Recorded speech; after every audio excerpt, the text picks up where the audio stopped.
Good day, everyone. A big welcome from the Copenhagen Center on Energy Efficiency. My name is Xiao Wang. I will be the moderator for today's session. Very excited to see all of you joining our webinar series on greening the Internet data centers. Today, we are honored to have Alibaba Group, Huawei Technologies, and Danfoss to be here with us and share their unique insights on industry efforts towards data center efficiency. This series of webinars are designed to explore a variety of topics that are related to IDC efficiency design and management. In today's episode, we will be focusing on discussing what are the hidden IDC efficiency potentials and the steps to unlock the efficiency potentials through smart system thinking and efficient cooling technologies. But before we start, let me mention that you will have the ability to submit text questions at the chat box in your GoToWebinar control panel. And please indicate who of the panelists that you would like your questions to go to. You may send in your requests of the questions at any time during the presentation. We will collect this and address the questions during the Q&A session at the end of today's presentation. So, without further ado, allow me to introduce our first presenter, Mr. Zhuolun Chen, Senior Advisor from Copenhagen Center on Energy Efficiency. Mr. Chen is the lead AP who has designed more than 30 projects of green buildings and communities. As a designer, he focused on optimizing energy systems in IDC to enhance the overall efficiency level. So, Mr. Chen, the floor is yours. Hello, everyone. Thank you, Xiao. Yeah. I'm Zhuolun. I'm very glad to have this opportunity to present here. I'm a senior advisor in Copenhagen Center on Energy Efficiency. The center here concentrates the global energy efficiency, and we provide a broad range of multiple disciplinary services for buildings, district energy systems, and IDCs. And for IDCs, we focus on the analysis and promotion of technologies of energy efficiency. Today, I would like to share the global trend and challenges to IDCs under the requirements of high efficiency and environmental friendly. And I will propose two upcoming challenges at the end. One is on how to balance the efficiency and reliability in energy for IDCs, and another one is how to integrate district energy system with IDCs, mainly hyperscale IDCs for higher energy efficiency in the district level. And I also would like to hear the feedback, questions, and or comments from you. So here we go. Yeah. First of all, I will talk about the rise of IDC Internet data centers. The rise of Internet data centers because of several reasons, and then I summarize it as below. Yeah. The first of all is about the digital technology. People use nowadays quite a lot of digital devices, including cloud and mobile technologies, sometimes without even knowing. And we communicate with friends, connect with colleagues, doing our banking, share happy memories, and check our commuting timetables. Digital technology has grown at a very fast rate than current infrastructure has allowed for. And then the second reason is the Internet of Things. IoT is the overcharging term given to the internet working of all physical devices like smartphones and tablets, city sensors, vehicles, and buildings, among others. And then the third reason is the improved functionality the digital age has called for the increased functionality of data centers. This primarily attributed to technological advances around data resiliences and energy efficiencies. And then the fourth reason is about security. It is not only for the buildings IDC themselves, but also for the data that's stored or transferred through IDCs. Data is a new currency for governments and business. It underpins service delivery and policy making. Data is being treated as a valuable asset and in some instances a commodity, meaning it should be accurate, stored sensibly, and protected from unauthorized access and available when needed. So the last reason, I think, it should be the global visualization and big data. Multiple applications create big data. The feature shown here is from the research of Cisco, and then it shows set examples of the amounts of data that will be generated by planes, by automobiles, and buildings, among other things and systems under the framework of the concept of a smart city. Cloud services are accelerating, and in part by the unprecedented amount of data being generated, not only by people, but also by machines and things. And according to the research of Cisco, it estimates that 600 gigabit will be generated by all people, machines, and things by 2020, up from 140 gigabit generated in 2015.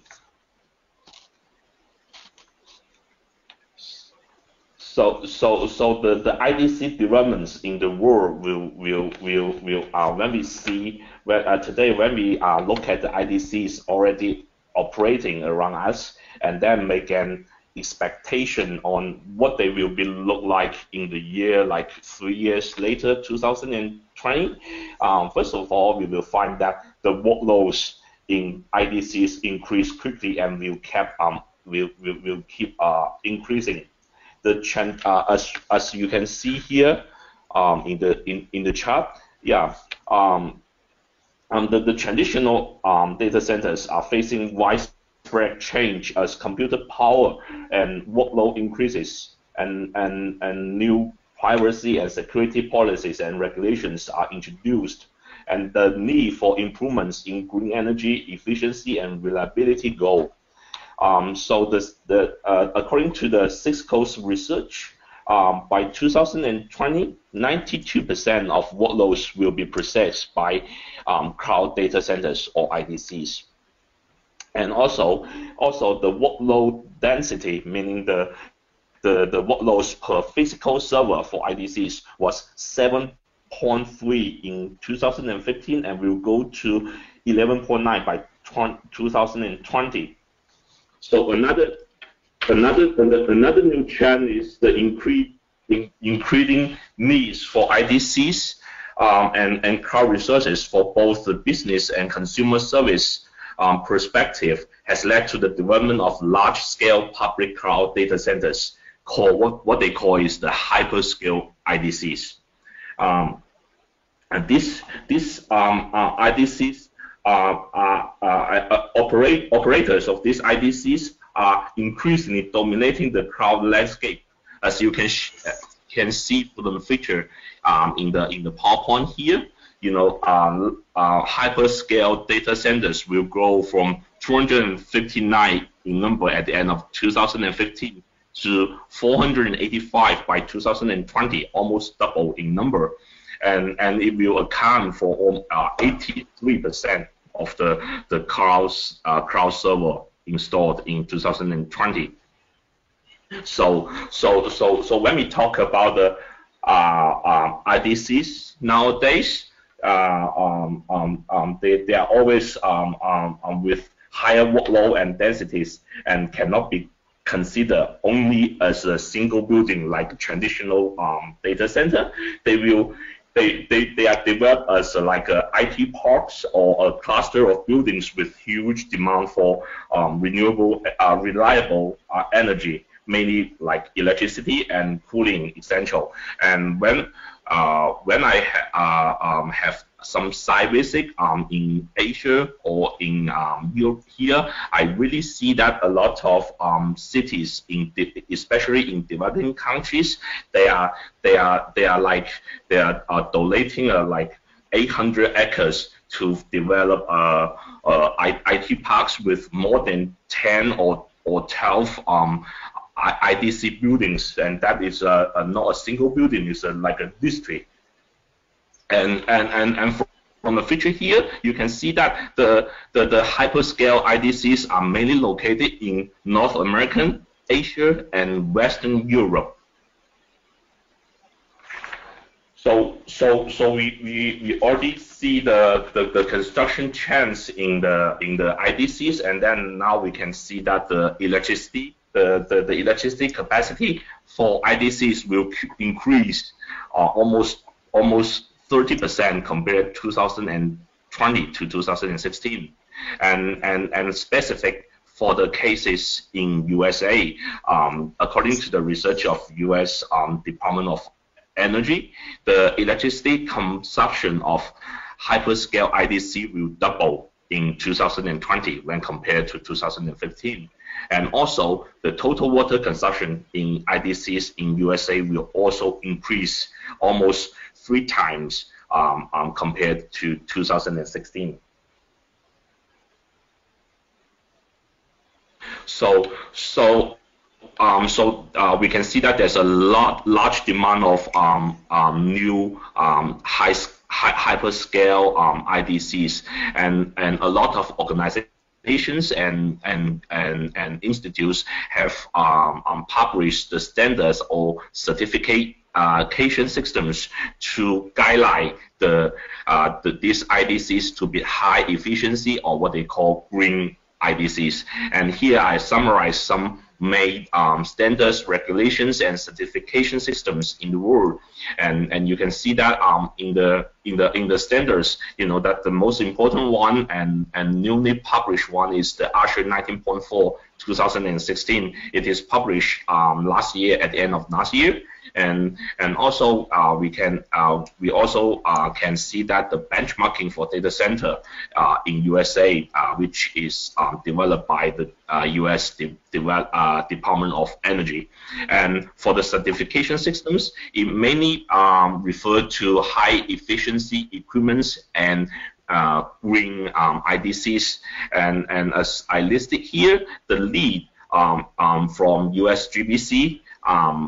They have published a specified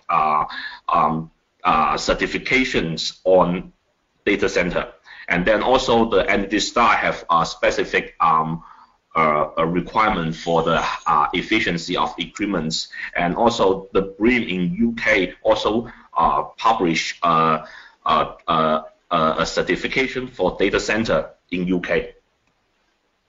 So during these standards, and then we can see there are quite a lot of indicators that to measure the energy efficiency, and the most widely used one is proposed by the Green Grid several years ago. I think it's in 2007. That indicator is power usage effectiveness, that is PUE. And here you can see that the PUE equals to the total facility energy divided by the IT equipment energy, and also the Green Grid categorize the efficiency of IDCs in based on PUE from 3.0 to 1.2, from very inefficient to very efficient. And according to the survey developed in 2014, the average PUEs is like decreasing, meaning the IDCs are now operating or designing very higher efficiency. So from 2011 it's 1.89 the average, and to 2014 it's 1.7. So the efficiency is climbing up. But however, for the PUEs, there's a lot of discussion on these indicators, and it has several limitations as well. PUE measures the efficiency of IDC as a whole building facility. Thus, it cannot show how the efficiency would be improved if if server or equipment improved. And then PUE also compares the total amount of energy with the IT equipment inside it, but it does not make into consideration the carbon footprint of a data center, like coal, like natural gas, like a renewable energy. It doesn't make sense. So this is important because data centers with an excellent PUE ratio may have high carbon emissions levels. So nowadays a lot of discussion on PUE. I think PUE is like of limited use in comparing the efficiency between different data centers. It's a very good indicator when you compare the efficiency between data centers, but it cannot measure how eco-friendly, how environmental friendly a data center it is. And so from then on, a lot of new indicators develop. The most common used one is the carbon usage effectiveness, CUE, and it can describe the environmental impact of IDCs. And also there's a lot of like other indicators also by like ASHE 19.4, by Green Grip, or by other institutes in the world. And so I will go through the potential energy efficient technology in IDC, and then basically when we analyze the percentage of different parts of energy consumption, we can see that space cooling, electrical losses, and power server equipments, and I just show these potential technologies. And I believe that other companies or professionals in this panel will have more technologies, and then I believe they will share with us with more details. So I do not want to go quite detailed in these things, and so I just pick up three of them. Yeah, the one is the cooling system, and sorry. And more IDCs nowadays, they have like when they construction, they would think about the investment, and then they would choose the investment with relative lower investment and lower efficiency. Like I show here, that's a survey developed in 2014. And then there's a possibility for free cooling based on the ASHE TC 9.9. So it's possible to utilize the year-round free cooling, and then the average PUE can be reduced if 20% to 30%. But this kind of technique, you need to depend on which kind of location and climate you have. As I show here in the picture, the blue area is with higher potential for that. And also for the district energy system, I really saw quite a lot of potentials to use cogeneration system to provide electricity and cooling to IDCs, so that they can use primary, they can benefit from the district energy system with higher primary energy efficiency. So for the normal system we use right now, if you plug into the electricity grid and then produce cheap water yourself, and then the overall system efficiency will be around 40%. But if you use cogeneration system, the efficiency will be raised up to 70%. So that's higher efficient. And also, I will propose this building information modeling (BIM). It is very good to very helpful to use this kind of technology to help to operate in a high efficient, because when you have this kind of model, you can identify and assess problems faster and then improve management of maintenance and quite easily. So I guess I'm running out of time. So the upcoming challenges of high efficiency in data center, I would propose the first one is how to balance the energy efficiency and reliability.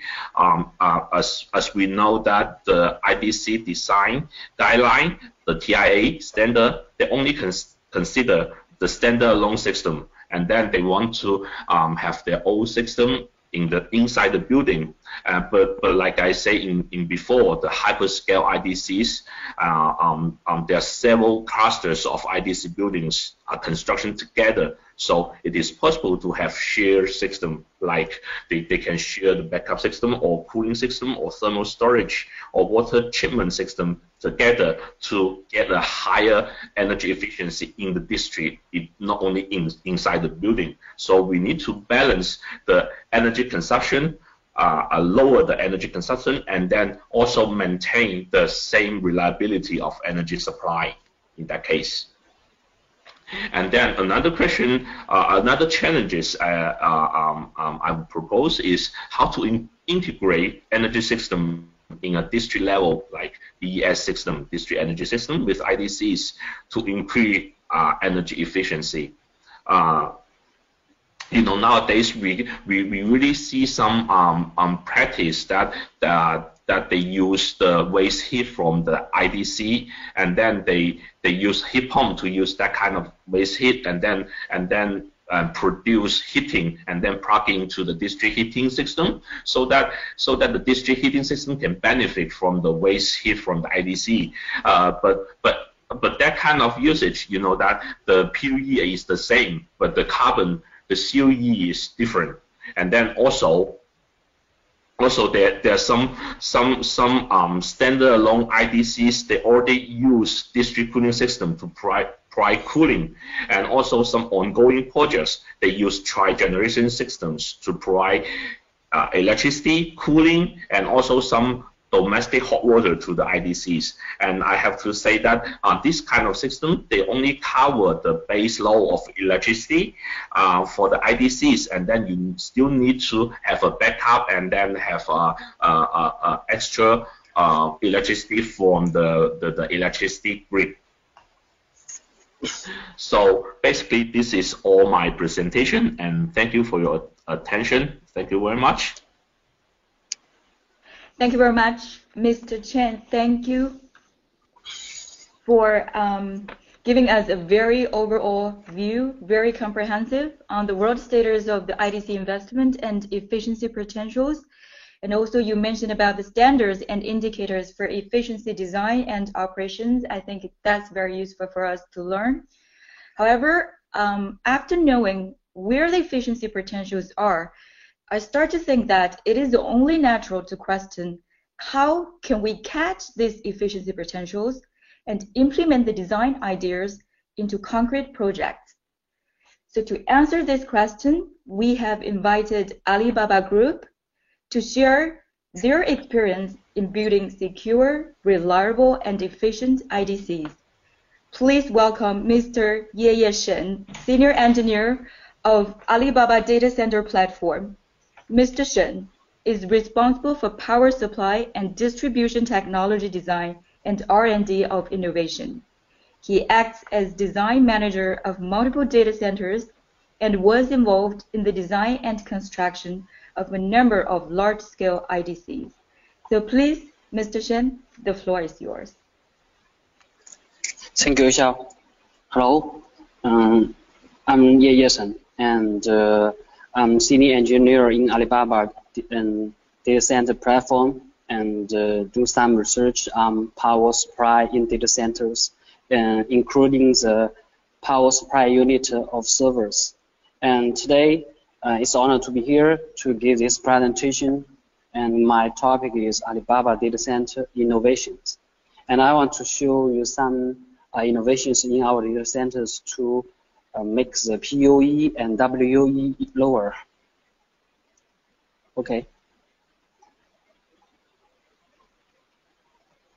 First, as just the first topic says, the PoE is the famous standard in data centers. It's obviously very useful, and it is a very useful way to evaluate if a data center is energy saving. And another way, we think the water consumption is also a very important standard to evaluate the data center. In Alibaba, we have done many things to make PoE and WoE lower. The WoE means the water consumed per kilowatts. And first, I will introduce our data centers, Qiandao Lake data centers. In these data centers, many of new technologies are used in our design, and in the Qiandao Lake data center, 90% time does not require electrical refrigeration, as we get the deeper water under the lake to cool the data centers, because the water under the lake is cold enough to cool the servers, and the average annual PoE is 1.3. Even minimal PoE can reach the 1.17. It depends on the natural resource, and it's unique for us. And it's very hard for us to find a second place to build a data center like this. And you can see the three pictures. The first is the data centers, and the second is shows some chiller and the pipeline is a cooling station, and the third is a cooling tower and the roof of the building. And you may doubt why we need a cooling tower to cool system, because we use the lake water. So let me introduce the system more detail. And this is the principle of our cooling systems. And the cooling system is our data center, and the cooling system of our data center combined with two systems. You can see one is the lake water cooling system. The other is a traditional mechanical system. And the first systems, we can see the lake water goes through the pipeline and from the pump to the computing room air conditioner. The two different cooling systems connected in air conditioner. As the air conditioner has two coils, and it's a two-coil equipment with lake water flow through the chiller water, and another coil flows through the chiller water. In most of the time, the chiller is shut down as the temperature of the lake water is low enough to take the heat to outdoors, and the temperature might be 15 degrees. And as the data center is located in subtropical climate area, so in summer the temperature might be reached to higher than 30 degrees for several weeks. So we will start chiller to supply cooling capacity to systems. And so the cooling system is very high efficiency and reliable, because we don't start the mechanical cooling system to support the server. We use the lake water to cool the data centers. So this system is very low PoE, and we don't consume so much water in our data centers, because the water goes through the pipeline and go out of the data centers, and there's no evaporation. There's no evaporation in our cooling systems. And we have investigated the hydrotropical parameters for the first 20 years. After assessment, we think the water temperature can be fully used. So we have our data centers behind the lake. It's very unique for us, and we can have a beautiful scenery on the roof of the building, and it's very cool. And from this GIF picture, you can see how it works. So water from the lake then go to the data centers. It become taking the hot to the outdoor and go outside the river of the next to the data center. And also in these data centers, we try to use some green energy to the data centers. And we think this is a trend to use green energy to satisfy most energy consumption in the future. So we have a little try to use solar energy. So we put some solar panel on the roof of the building, and this is some innovation in the photovoltaic system. The solar energy of the solar DC power is most invented to AC 10 kilowatts or 380 watts to support IT equipment in most offline or online solar systems. But in these systems, we make the solar DC power connected to 240 volts HVDC. That makes the offline solar system more reliable and cheap. As we think increases spare battery to store the solar energy. So we try to build and also we try to build a heat recycling system in data centers the first time to save energy. So because in China, the internet giants like Baidu, Tencent, and Alibaba always use 240 volts HVDC to support the data centers instead of UPS. So this is a special way for us to combine the two different power supply systems together to support the server. And after some demonstration, we have some new technologies in Zhangbei data centers. This data center is located in Zhangbei next to Beijing. And the two pictures are our data center campus. After some demonstration, we began to use some new technologies to support our data centers. For example, the free cooling technology and the AC directly supply and the 240 HVDC and heat recycling technology. Because the temperature in Zhangbei is very cold in winter, and the winter is very long, and in the data centers we have to have because the heat can generate it from the servers, and we can have we can use the heat to make the room hot.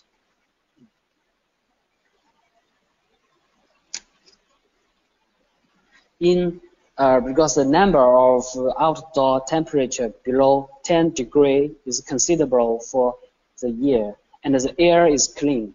So we design direct free cooling system to cool servers. The first picture is the air conditioner in the computing room, and we can see the big AC fan. And the second picture is the principle of the systems. The outdoor, you can see the outdoor cold air goes into the room to cool server. Then the air carries the heat to the hot aisle or goes out to the air.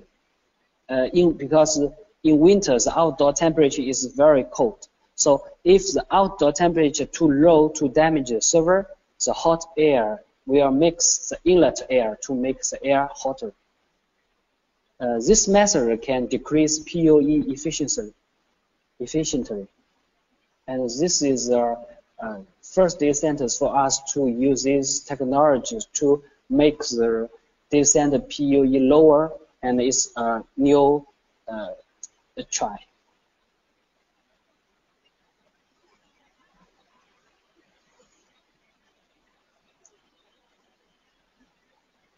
This is the pictures in Zhangjiakou, and Zhangjiakou is a city. There are lots of renewable energies in this city, and mainly concentrated in the wind power and the photovoltaic two areas.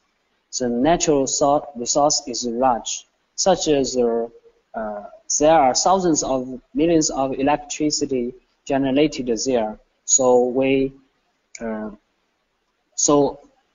that we have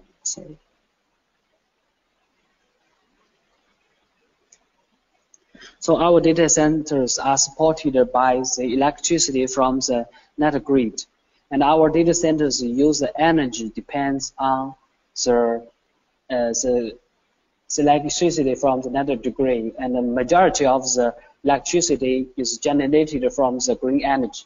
So our data centers, the data centers in Zhangbei, the average annual PUE can be 1.25, and in Zhangjiakou, by 2070, the total installed capacity of the power can reach 8 million kilowatts, and the total installed capacity of solar energy will reach 2 million kilowatts.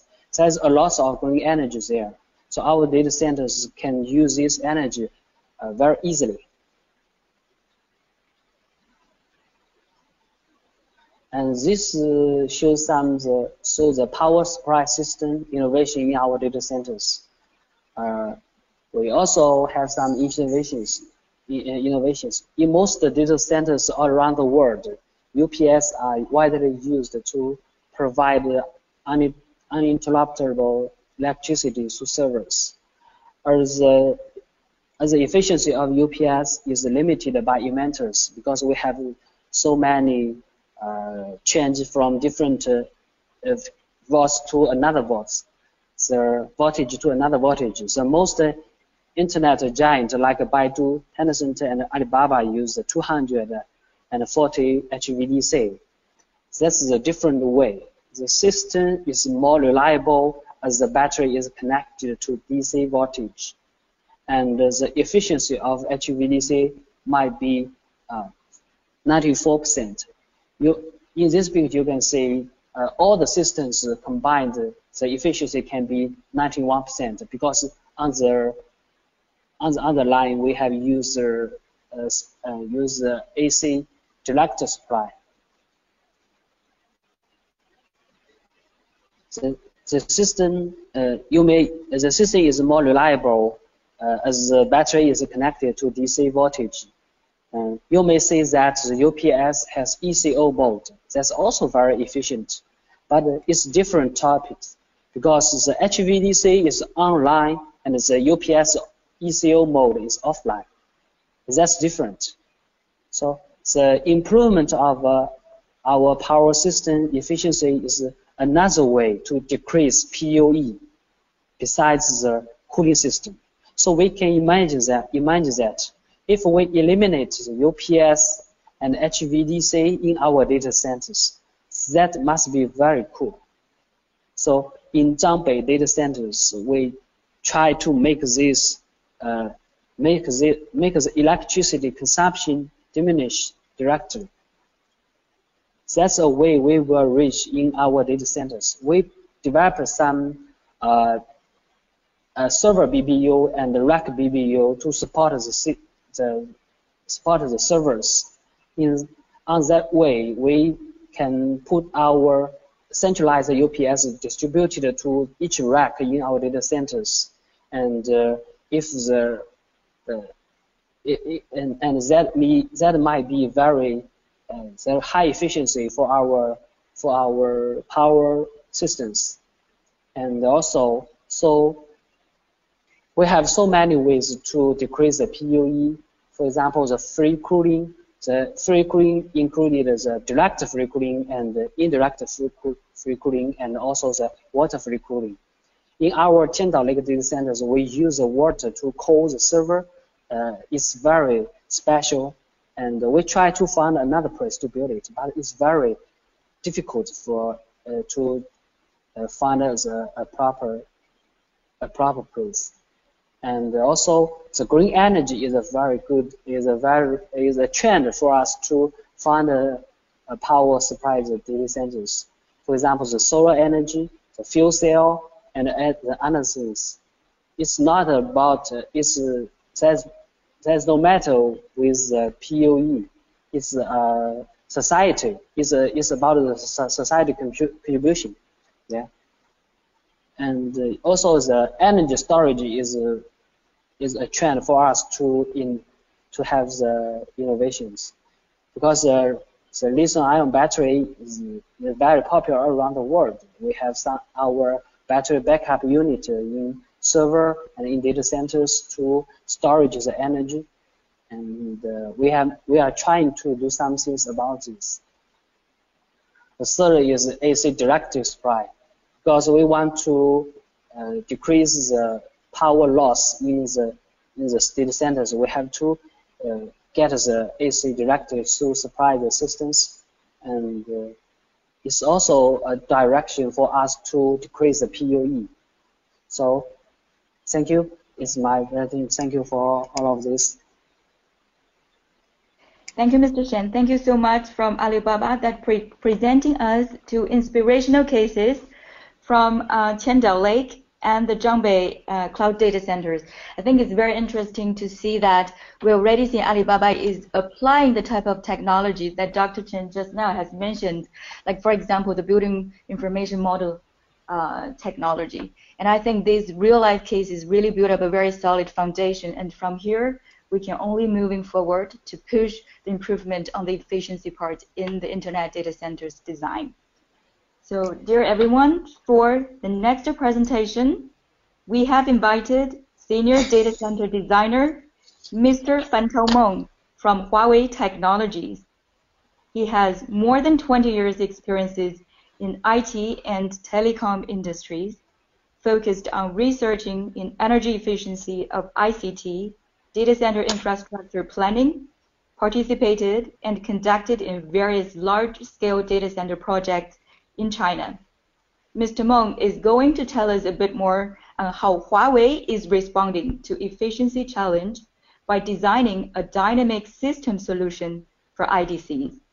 So, Mr. Meng, I will hand it over to you. Thank you, Ms. Wang Xiao, for your introduction. Yes, good morning, ladies and gentlemen. First, I would like to thank UNEP to give Huawei the opportunity to share the energy-saving experience in data center. I'm Meng Fantao, as a senior data center designer from Huawei Technology. Today, I will introduce the practice of energy-saving solution in data center.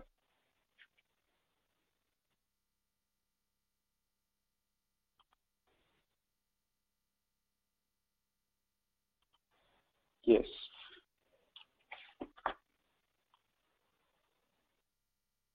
So the presentation will include three parts. First is the understanding of the background of the data center energy saving, and then I will present the Huawei practice of data center energy saving. The last part will show you the practical case. So this is three parts of the presentation. Now we can see,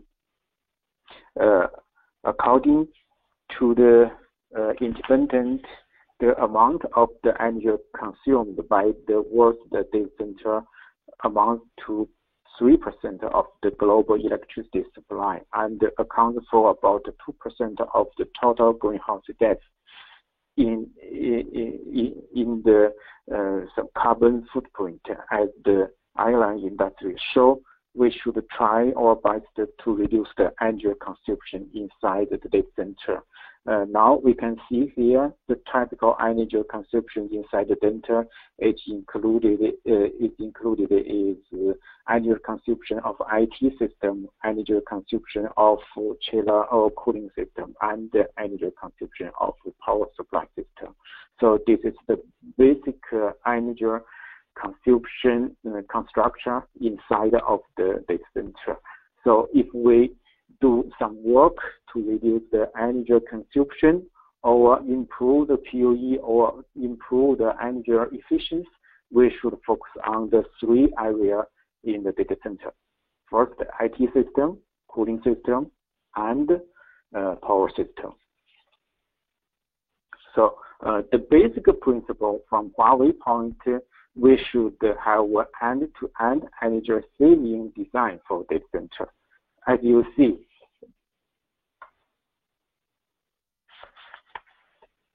as we can see here, the energy from the source, we should adopt some green energy, such as wind energy or solar system.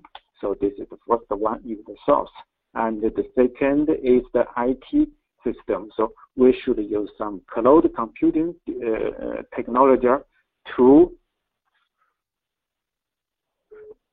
design our data center. And we should also use some very energy efficient IT systems, such as server, storage, and network. So this is the second part. The third part will be how to reduce the energy in the cooling system and the powering system. So this is the third part of the we should focus on. So from the end to end, this is a system design, not only a part design. System design for saving of the data center. So the next part, I will present the Huawei in practice of the data center energy saving. So first, I would like to say is that, as you know, IT system is the root of the energy consumption in the data center. So first part, we need to focus on to reduce the energy consumed by the server, network, or storage inside of the data center. As you know, as the technology going faster, the server, the power density is higher. Some of the server power density is over 30 or to 45 kilowatts. So traditionally, the heat generated by the server is taken away by air with the fan inside of the rack or inside of the server. But Huawei now has designed, has used a new technology to cooling the server. We directly use the liquid or water to take the heat of the board away, and then it can reduce the energy consumption inside of the rack server, and then also can reduce the energy consumption from the other part of the cooling system, such as we don't need a chiller or other pump or chiller system, because the water we used is about 30 or 40 degrees. So this higher temperature water can be used only by a cooling tower, don't need the chiller. So with this technology, Huawei can provide a total solution and to reach the PUE, maybe reach the 1.2 or 1.1. And also, this is a very interesting into high power density data center, such as the power density over 20 or 13 kilowatt per cabinet. So this is the first part, I think. The second one is we should manage of the existing ICT equipment and the servers device with cloud computer technology. So now in data center design, we have two parts. The first one is the traditional design of data center. The second is we use the cloud computing technology to design data center. For the traditional design, we should audit existing physical equipment and the surveillance. So some method we can use to reduce the energy is consolidate of existing surveillance, decommission unused ICT equipment and the surveillance, and decommission low business value surveillance, or shut down idle equipment. This is for traditional data center. And for cloud computer data center, we can virtualize and actual legends surveillance. And the next is also very important is to dynamic control cooling and power supply with IT demand in cloud computer data center. As you know, the cloud computer data center, we can adjust the server as the servers need. Some of the server can be domestic, and some of the server can be used as they used. So this is very important to reduce the IT system energy consumption, and then also to reduce the cooling system energy consumption together. So we should have a control system to connect IT and the facility system to reduce the energy. So this is the second important technology I show you here. So the next one is we use is high efficient power equipment or system, HVDC. As we can see, most of the data center is now used is UPS system, and we can use the high availability, high efficient, low cost, and flexible HVDC system, high voltage direct contact system to provide the power supply to IT rack. This can reduce the power system consumption in data center. So this is the third technology. And then the next one will be indirect airside free cooling technology solution. Now, for the airside free cooling, we have two technologies in the world. For one is direct airside free cooling, and the other is indirect airside free cooling. For some area where the air quality is not too fine or not so good, we can use the indirect airside free cooling technology system. So here is the picture shown here is what we use. The central part of this system is here. There is a heat exchanger. The inside circle is inside of the computer room, and this is the outside. So here is the heat exchanger. So the PUE in some area, depending on the temperature or climate, we can achieve PUE from 1.2 or 2 to 1.4 or 1.5. So this is a very popular technology that can be used in the data center to reduce the energy consumption and improve the PUE. So this is the maybe the full part. So here, the last part, I will show you two cases. The first one is we use the liquid cooling system server to build upon the PCCS supercomputing center.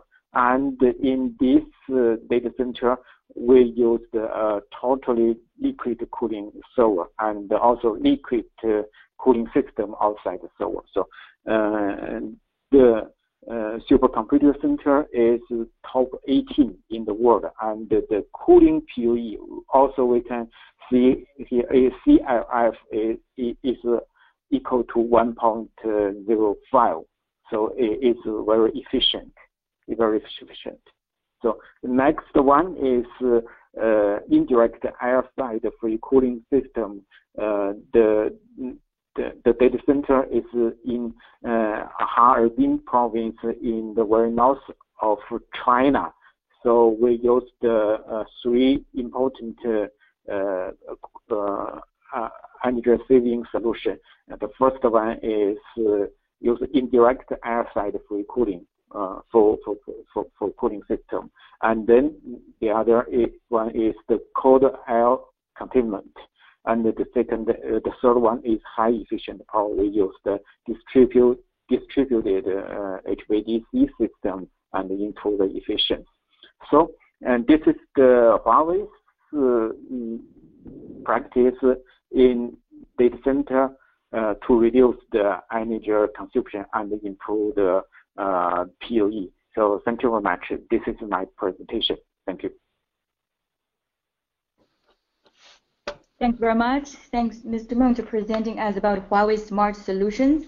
I have captured 3 key elements in your presentation that you explained from IT hardware, electricity contribution, and cooling system, which are composed together of the system solutions when we apply. And the 2 cases you selected from UK and Poland really backed up and give us a kind of clear understanding of the outcome when we apply the system solutions into designing a more efficient IDCs.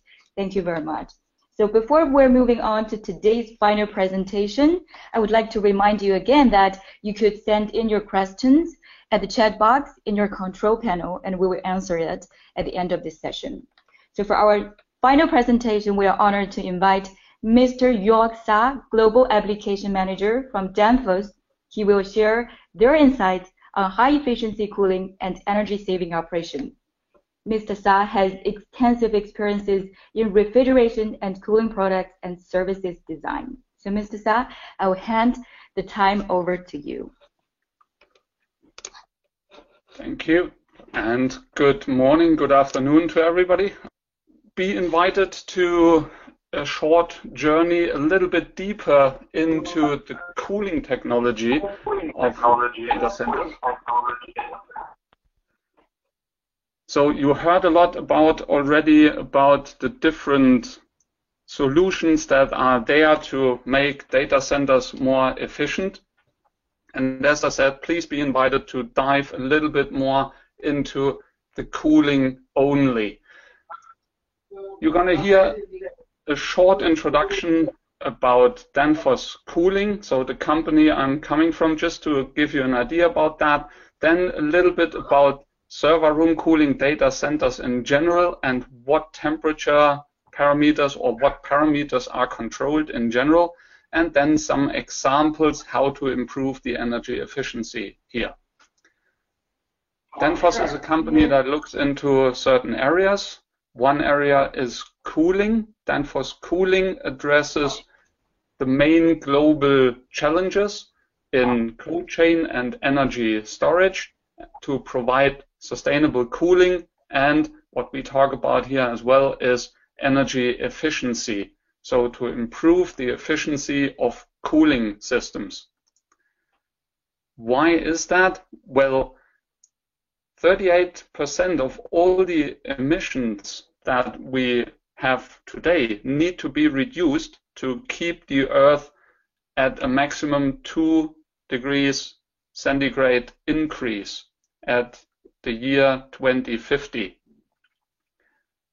If we want to reach that, we as the global community need to reduce our CO2 emissions by 1/3. We need to reduce the global footprint quite a lot when we talk about refrigerants, and we have to have a 30% reduction, for example, in the EU by 2030, just to mention that here. How to do that? Well, one major point is improve efficiency. That's what we are talking about here. And you heard already quite some good examples how to improve efficiency. If we look at data centers in general, and we talk about internet data centers here mainly, well, those are the ones with the large cooling capacities. There are data centers with smaller cooling capacities as well, and that's valid here as well to improve their energy efficiency. However, here we focus on the very large ones, where of course you have a high savings potential if you increase the energy efficiency of these units. Now there are two main parameters in every data center that we want to control. One parameter is the temperature. That's pretty clear to you. We need to remove the heat from the electronic components, so the servers. Why is that? Well, to keep these servers at a good operating temperature, because if that operating temperature gets too high, then the lifetime goes down. The server lifetime goes down. If the temperature is very high, then the server might even stop working, and of course that is not acceptable. So that's a total no-go. That's why we need to control the temperature. Another parameter is the humidity. If it's too dry in the data center, you might have the problem of an electric shock here. So that can destroy the electric or electronic components. So it's very necessary to have a good control of temperature and humidity. And this can be found in the ASHRAE psychrometric chart for data center cooling. You have heard in the beginning already an information about A1, A2, A3, A4, or T1, T2, T3, T4, so these areas where the servers can operate. However, you see a smaller red area here on that slide where it says recommended. I just included that because a lot of existing data centers still run in that smaller area and don't use the full capability of the servers which are in the data center. So it would be possible to have a broader temperature range where you could use more of the technologies you have heard about already to cool the servers instead of trying to keep them in that very, very small limited range. So using the capabilities of the servers more is one option how you can save. And I'll come to that in a minute, how that looks like in more detail. What you heard about already is free cooling. This, what you see here, is a very simplified example. What you do is you just take cold outside air, bring that into the data center. That cold outside air then cools down the server racks or the servers in the racks, and you bring the warm air out of the data center again. Of course, if you do it just like that, you already heard that in the last presentation, that will probably not work because you have a couple of challenges. You don't want to have dust, you don't want to have any contamination that's in the air going into the data center. In addition to that, pure outside air, you never know what temperature it is exactly. I mean, you can measure that, of course, but you have no influence on that.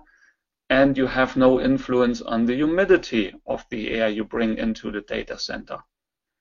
So that is why this is a very simplified example, just to show the general idea of direct free cooling. The only energy you need here is really energy to shovel the air around, so fan energy mainly.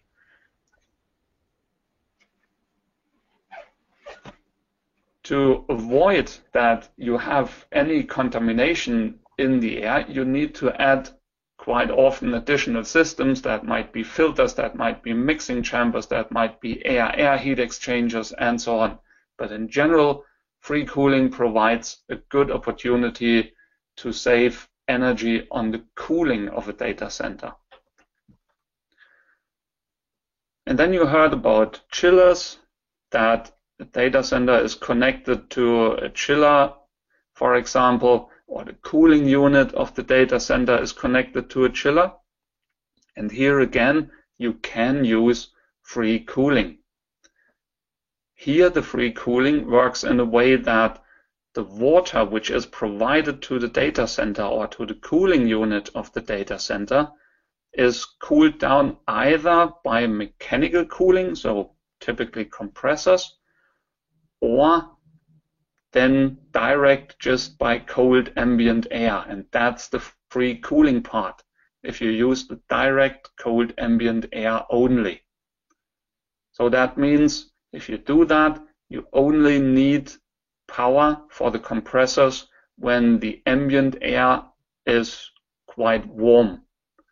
You heard the same when you remember the lake that was used to cool down the data center. Here the lake water was used instead of ambient air, and only when that water was too warm, it was necessary to switch back to compressor cooling. Again, a simplified example, what you see on the screen, just to show the general idea. The question is, what can you save when you do that? Let me come to that in a minute.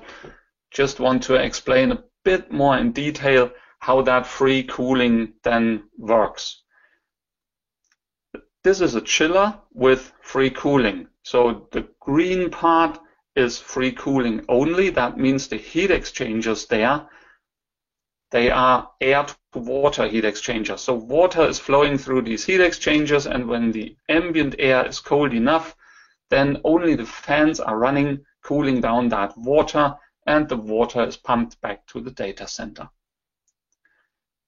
If the ambient air now gets warmer, probably not all the heat can be removed by ambient air. That's when the compressors cut in and the remaining heat is removed by the compressor cooling. And then the cold water is pumped back to the data center. So that means this chiller here, that's deciding itself how much free cooling it can provide and how much compressor cooling is needed to give you the required cooling capacity and maintain your water temperatures. Here is an example of what you can save on the cooling only. So that's important. I'm talking about the cooling only. I don't take anything else which is included in the data center into account. That's on cooling only. It's just an example. The figures which you find below that graph are the month. So month number 1 is January, month number 2 is February, month number 3 is March, and so on. This example here just shows that in the winter, that chiller uses free cooling only, and in the summer, it uses compressor cooling, and in between, a part of that is done by free cooling, a part of that is done by compressor cooling. In this example here, the savings are 54%. So more than half of your energy you need for cooling can be saved when you go for that free cooling. It's an example. Other locations might look different. Now there's quite some cooling, some saving in free cooling possible. However, sometimes the compressors need to cut in. So there are options to save more energy when you look into the compressor cooling, which is still needed. So let's have a look at the compressors themselves. Depending on what type of compressor technology you use, it is possible to save energy as well whenever the compressors are running. When the compressor is designed in the right way for that application, then it can give you in the main application area of data center cooling quite significant savings compared to a standard compressor. So that's of course important for those people who build these chillers and who build the cooling units, that they need to use the right compressors to be able to give you an efficient cooling unit when the compressors are running. Instead of having a compressor that just switches on and off, you get more savings if you use compressors which are variable speed, so they can adapt to the required cooling load. And the cooling load changes because it depends on how much free cooling you can use. So now the compressors don't switch just simply on and off. They really speed up, speed down, and adapt to what you need. And that gives you a significant saving. So here the red curve shows you how an inverter-controlled compressor goes down in energy consumption, and the blue one is how a fixed-speed compressor goes down. So the more free cooling you have, and the more you can speed down the compressor, the more you save compared to a fixed-speed compressor in general. So there are big savings possible. And the same accounts for all the fans and pumps.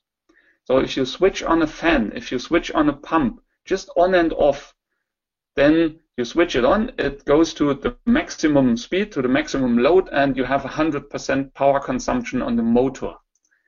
If you add a frequency converter here, and you can reduce the speed only a little bit, then you see, according to that curve, that's a typical curve for fans and pumps, that you can reduce the energy consumption of that fan and the motor quite a lot, only by reducing the flow a little bit. If you can reduce the flow a little bit more, depending on how much cooling demand you have very significant savings in power consumption just by introducing variable speed to these units here. Just a brief example. That was on a small data center is too much, a small server room with 35 kilowatts of cooling. So the fixed speed compressors were replaced by invertible compressors, and there were savings of approximately 32% compared to the fixed speed ones on an existing server room. And the return on investment was less than 3 years here. You have additional benefit when you add these inverters because your starting current goes down, so you have a lower load on the electric grid, you have a lower startup current, you can have smaller backup generators and so on, which help saving a lot of money, and that has not been included in the return on investment calculation. So as a summary, use free cooling. Whether it is in the chiller, whether it is direct with air and so on, these are only examples. You heard many other examples what's possible.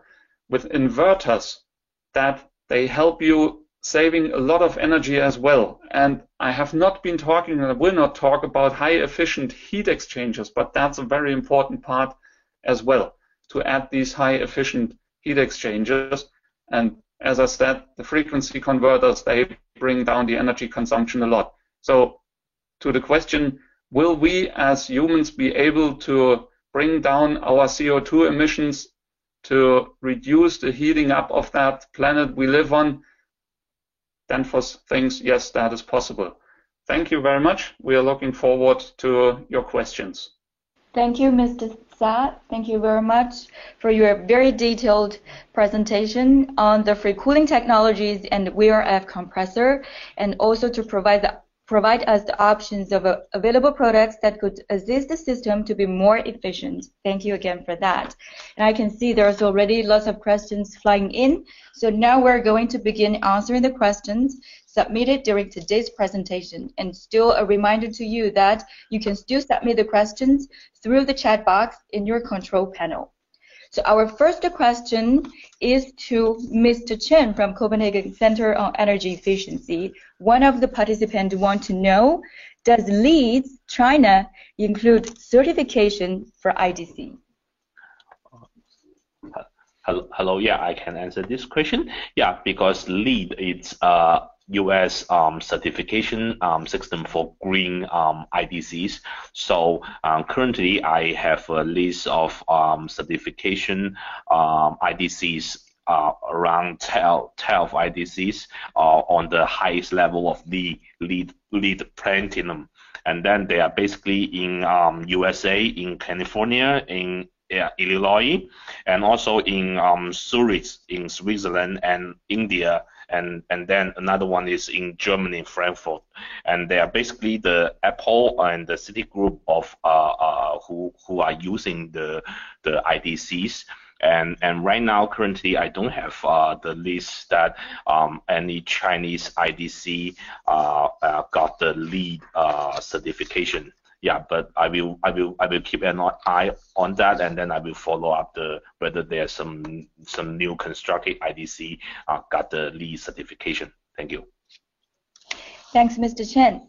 Our next question is to Alibaba. So our participant want to know, did Alibaba Group implement the energy management system and ISO 5001? Please, Mr. Shen Yeye.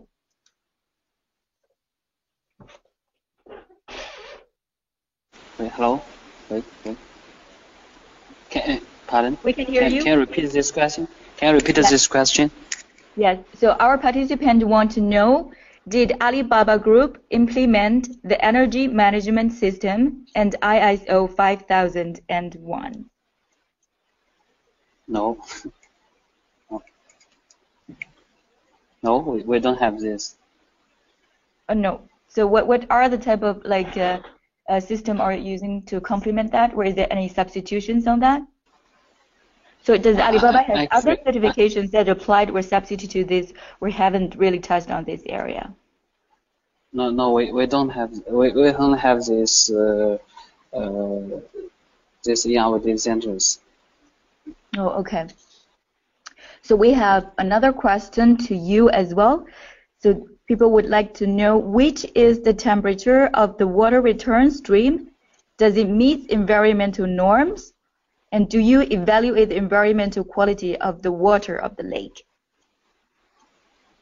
You mean that the water in Qiantao data center? Yes. So there are three questions. The first, what is the temperature of the water return stream? And the second is, does it meet the environmental norm? The third is, do you evaluate the environmental quality of the lake water?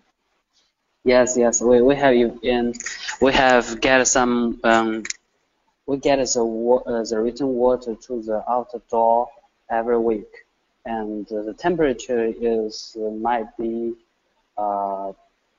is more than 20 degrees, and the water is go out of the data centers and goes into a river next to the data centers, and the river will be the heat will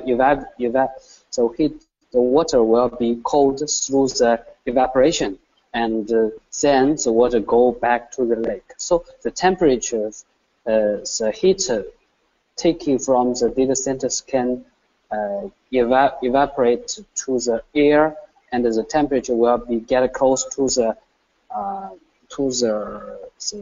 temperature of the lake water, the surface lake water. Yeah.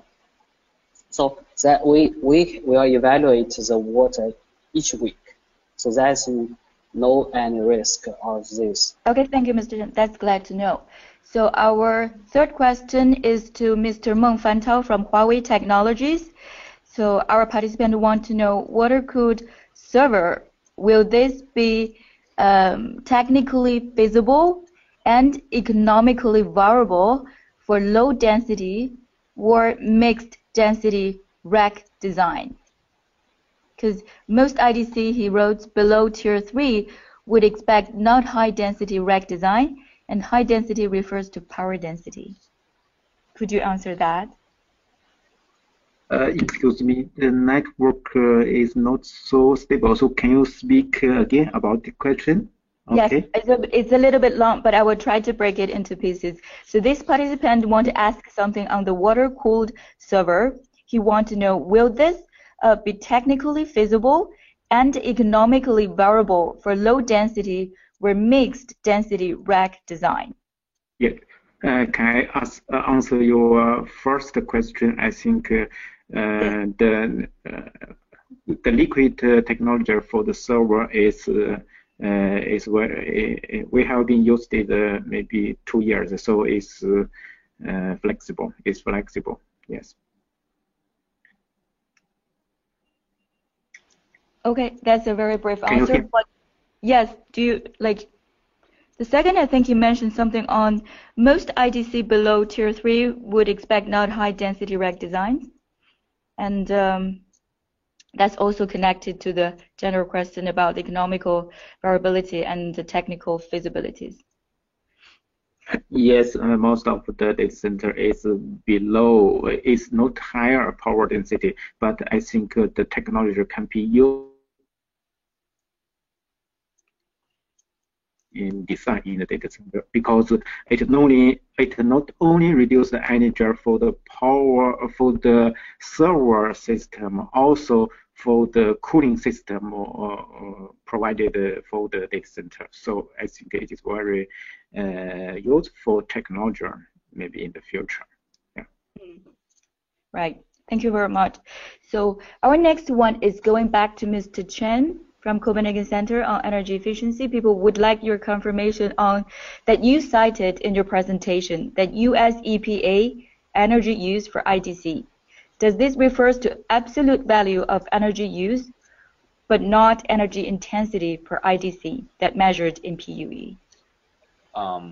Yes. Actually, it refers to the whole IDC energy consumptions for the whole year. So it the unit for this is megawatt hour. Yeah. So this is an absolute value of electricity consumption. Thanks very much. Moving on to the next question is to Mr. Sa from Danfoss. So people would like to know that in your future vision, so what does the next generation IDC could look like from the Danfoss perspective? What are also the kind of products and services that we could include to make it more efficient? Mm-hmm. Well, what's very important is to mention that Danfoss does not build the complete cooling system. Danfoss provides components to these cooling systems. So that's just as a short reminder. However, how the future would probably look like is that you have a combination of free cooling and mechanical cooling, so that free cooling is used as much as possible, and it can be used very much when you use the capabilities of the servers a little bit more. So when you increase the supply air temperatures to the data center, for example, or when you go to what we heard before, to liquid-cooled servers. Because as it was mentioned before, you need a lot more energy for the fans to shovel all the air around than for pumping liquid to the servers. So liquid-cooled servers, that's an expectation that we have, that we see them more, and they are connected then to any type of water supply system that uses free cooling and a mechanical cooling as backup. So the expectation of Danfoss is that we continue to see mechanical cooling, yes, especially for areas where we have higher ambient temperatures, but that more and more free cooling is used. Okay, thank you very much. And I see that we are running out of time, so I will pick up the last question for today. And the last one is going to Mr. Chen on Copenhagen Center of Energy Efficiency. So that you mentioned the district energy system to be applied in the IDC design. So question is how to integrate district energy systems to IDCs. What, in your perspective, are the barriers and opportunities? But briefly mentioned. Okay. Yeah, yes, I actually in the past few years I already see some attempts of IDCs. They try to connect the cooling system to the district cooling system, and then they are running quite well right now. And I think the major barrier is that the TIA design guideline, like I mentioned in my presentation, they guided the IDC IDC should have standalone system because of the reliability, and so in that case, the people who design the IDCs, they will prefer to have like a standalone system, and then they just some kind of like refuse to try the district cooling or district energy system, and this new maybe it's not new in commercial buildings, but it's a new concept in IDCs, and then I think it needs some time to preheat this kind of system, and then they also it is good to like implement this DES system for new design guideline in part of like TIA design guidelines for IDCs. Yeah, thank you. Okay, thank you, Mr. Chen, and thank you everyone for attending today's webinar. Unfortunately, we are approaching the end of this webinar session, and if you have any questions that we didn't get to today, please contact us through our website. Once you leave today's webinar, you will receive a survey on the presentation. We would really appreciate if you could complete that and provide your feedback. You will also receive a follow-up email within 2 weeks' time with a link to view today's recording of this session. And if you would like to know more about efficiency in Internet data center design, please stay tuned to our second episode of this webinar series. So to end this session, on behalf of Copenhagen Center on Energy Efficiency and all of our presenters, thank you again for joining us today, and have a great rest of your day. See you next time.